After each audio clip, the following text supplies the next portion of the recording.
How to improve hair growth at home using castor oil and coconut oil. Many endorse both castor oil and coconut oil as home remedies for dry hair. Coconut oil is said to act as a conditioner, while castor oil is a folk remedy said to encourage hair growth. If you want to try combining coconut oil and castor oil into a treatment for longer, more luscious hair, you can easily make a DIY conditioner in your kitchen. Combine 1 part melted coconut oil with 1 part castor oil, and mix them well. Apply mixture in the shower after shampooing. Let it sit for a few minutes, and then rinse out. For a deeper conditioning treatment or mask, simply leave the mixture in your hair for around 20 minutes before showering or rinsing it out. You can also add some rosemary oil, which is shown to stimulate hair growth.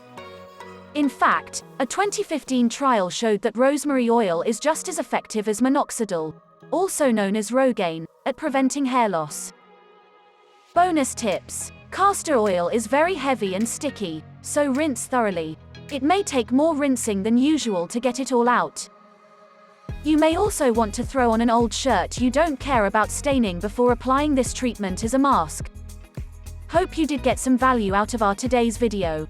If you really did, hit subscribe button, press the bell icon in order to get regular updates from our channel.